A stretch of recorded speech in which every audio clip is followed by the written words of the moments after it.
Estamos de volta, você está acompanhando o programa Reavivados por Sua Palavra, a leitura de um capítulo da Bíblia por dia. Eu não sei se você acredita na Bíblia ou não, mas eu acredito que a Bíblia é a palavra de Deus. Isso é evidente dentro do processo de composição do texto bíblico, quanto do poder transformador que a Bíblia gera naquele que lê. E a gente poderia aqui apresentar informações de quanto ao longo da história a gente teve perseguições para que o texto bíblico não se popularizasse, para que a Bíblia não estivesse na mão de todas as pessoas. Infelizmente, hoje nós estamos num outro caminho, né? Nós estamos, cada um, querendo interpretar o texto bíblico da sua forma, da sua maneira, quando a gente tem regras muito claras de interpretação. Assim como essas regras, elas são aplicadas também para qualquer tipo de literatura. Quando você vai ler um livro, você tem regra para interpretar, dependendo da estrutura literária que o texto apresenta. A Bíblia é igual. Então, eu não posso trazer aplicações que estão fora de contexto, ou seja, é a minha visão sobre. Por isso, nós estamos lendo um livro que a maior parte dele é uma estrutura poética. No primeiro e no segundo capítulo a gente tem a descrição da história dos personagens e chegamos ao capítulo 17 de Jó. Lembrando que no capítulo 16 nós vimos Jó se queixando do trato de Deus. A gente analisou que ele faz aqui dois pedidos e um terceiro pedido está no capítulo 17. Então é uma sequência. O primeiro pedido ele pede por solidariedade de Deus, dos seus amigos. O segundo ele pede por justiça. E agora, no terceiro, ele quer descansar de tudo aquilo que está acontecendo. Ele pede descanso. E a morte para ele é um descanso. Então não é o desejo de que ele mesmo tire a vida. Não. É o desejo de que Deus o leve para a sepultura, porque ele não suporta viver o que ele está vivendo. Eu quero analisar alguns versos com você. O meu espírito, diz o verso 1, se vai consumindo, os meus dias vão se apagando, e eu só tenho perante mim a sepultura. Esse verso está combinado lá com o verso 13. Mas se eu aguardo já a sepultura por minha causa, se nas trevas estendo a minha cama. Então ele começa e lá no meio ele vai repetir isso. Ele não espera mais nada da vida. Ele está tão angustiado, está sofrendo tanto.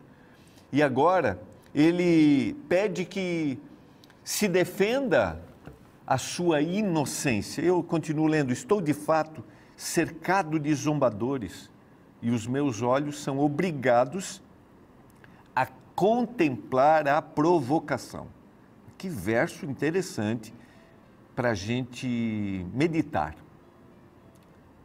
Todos nós, é possível que em algum momento da vida podemos estar cercados de pessoas que vão zombar, que vão criticar, e a gente não suporta ver esse tipo de provocação. E, infelizmente, hoje a gente acaba expondo ainda mais nossa vida e a gente está muito mais conectado. E eu tenho minhas reflexões pessoais sobre as motivações que nos levam a expor nossa vida pessoal, por exemplo, nas redes sociais, né? Será que isso é prudente? Por que a gente faz isso? E essa exposição vai fazendo com que a gente se torne mais suscetível. E sempre haverá aquele que estará ali pronto para gerar alguma crítica.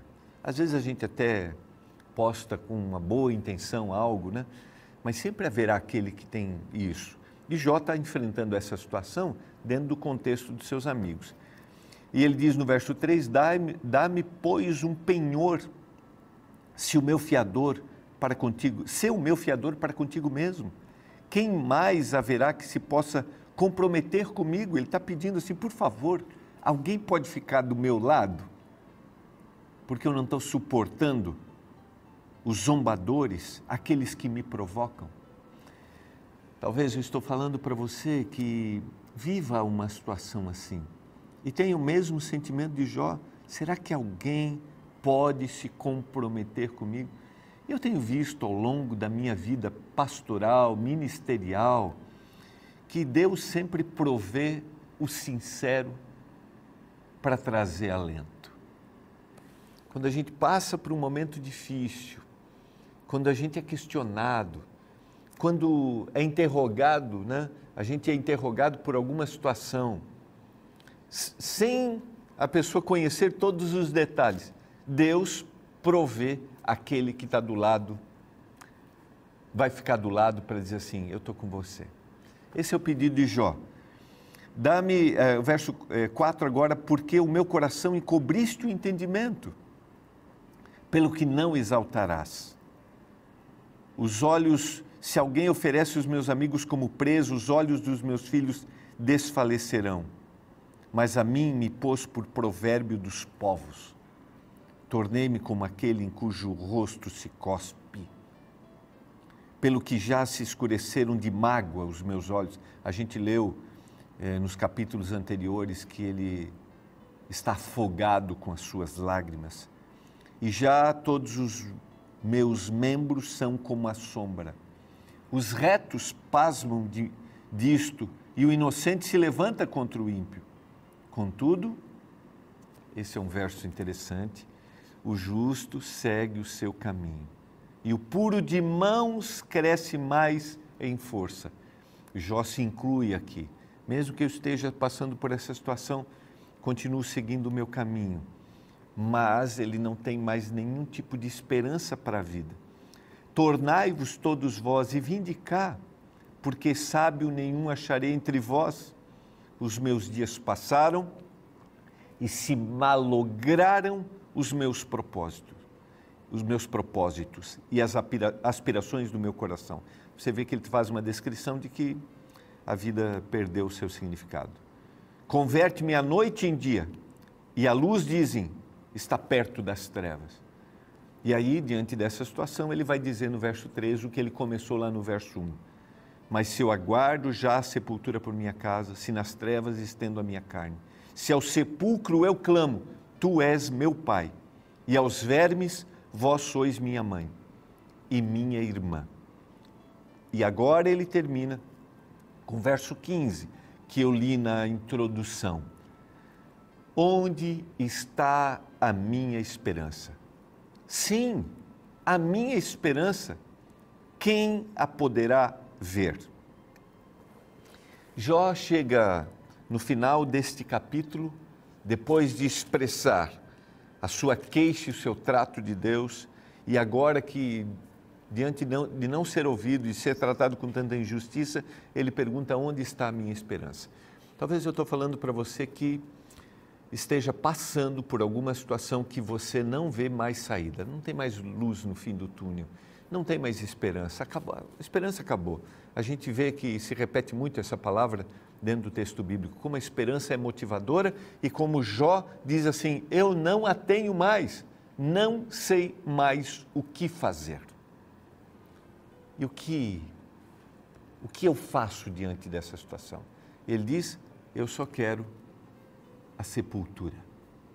Eu quero dormir para parar de sofrer.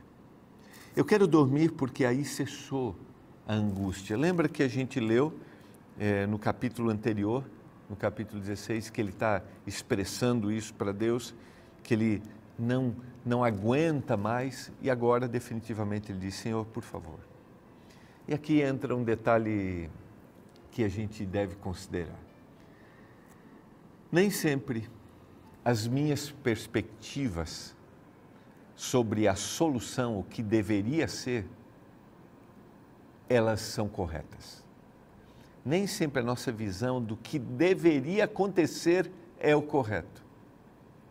Nem sempre aquilo que a gente deseja, a gente deveria desejar. Às vezes nós queremos solucionar o problema da nossa forma. Nós queremos solucionar a situação difícil que nós estamos passando da nossa maneira. E ele está dizendo assim: Senhor, eu não suporto mais essa situação, a esperança acabou. Onde está a minha esperança? Diante disso, Senhor, por favor, eu quero descansar o sono da morte, porque aí os meus problemas acabaram. Mas Deus olha além. E esta grande mensagem que a gente encontra no livro de Jó. Jó, você não entende todas as situações. Você está pedindo para mim uma solução. Você está pedindo para mim uma forma de resolver os problemas. Como Deus não reage diante dessas colocações, né, de Jó ao longo de todo o livro, e não dará, como eu já mencionei aqui, nenhuma explicação no final, Jó fica nessa angústia. Mas Deus olha para a vida de Jó além daquilo que Jó está passando. Eu queria dizer para você, talvez os seus olhos estejam molhados, afogados em lágrimas. Talvez você olhe para a situação que você está vivendo e não existe nenhum tipo de saída. O olhar de Deus vai além do seu olhar. O olhar de Deus vai além do meu olhar. Porque eu vejo só aqui. Deus vê por trás das cortinas. Eu só consigo ver o problema. E é interessante que quando nós estamos diante de um desafio, quando nós estamos diante de um obstáculo, nós não conseguimos olhar para, nós só conseguimos olhar conseguimos olhar para além, nós só conseguimos olhar ali naquela situação. É justificável? É justificável. É compreensível? É compreensível. Eu não estou aqui em nenhum momento, não quero menosprezar, diminuir sua dor, seu sofrimento, e talvez você olhe para mim hoje e diz assim: pastor, você não entende aquilo que eu estou passando, você não sabe o que já aconteceu, você não sabe o histórico da minha vida. E quando a gente vai falar ou a gente vai propor algo, e é o que eu estou propondo para você hoje aqui, a gente tem a tendência de parecer ser insensível à dor do outro. E eu não quero ser insensível à sua dor. Mas a minha responsabilidade diante da palavra é dizer para você que o olhar de Deus vai além da situação que você está vivendo.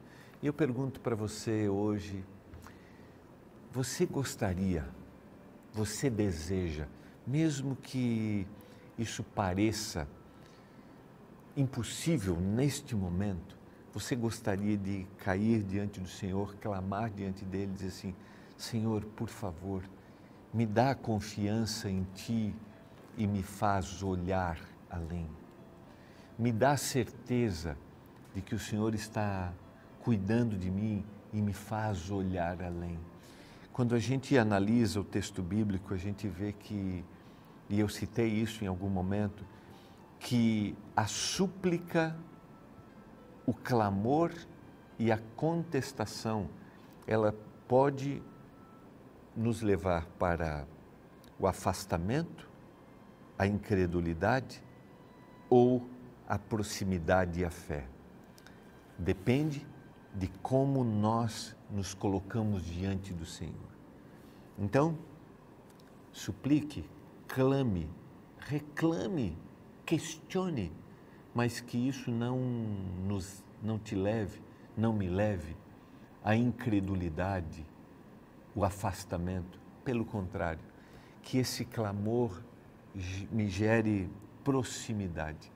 E se Deus pudesse te perguntar algo nesse momento, Deus diria para você assim: o que você está sentindo? Não tenha medo de me dizer. O que você está sentindo? Talvez essa seja uma das frases mais acolhedoras que a gente pode dizer para os nossos filhos, por exemplo, quando eles esconda em alguma angústia, algum sofrimento. Mas a gente não precisa ter medo e a gente não deve ter medo de ouvir. Eu queria dizer para você que Deus não tem medo de te ouvir, porque Ele olha além do que você está vivendo. Creia nisso. Vamos orar por isso nesse momento? Pai do céu, eu clamo em nome de Jesus Cristo, clamo em nome do Senhor, que a gente olhe além da situação que a gente vive, que a gente tenha certeza de que o Senhor está pronto para nos ouvir. Eu suplico isso, em nome de Jesus. Amém. Se você deseja olhar além, eu queria que você escrevesse aí. Escrevesse, você que está acompanhando a gente pelo YouTube, escreva. Eu quero olhar além das circunstâncias. Acredite, o Senhor está contigo, tá bom? Eu vou ficando por aqui, nós nos encontramos amanhã em mais um programa Reavivados por Sua Palavra.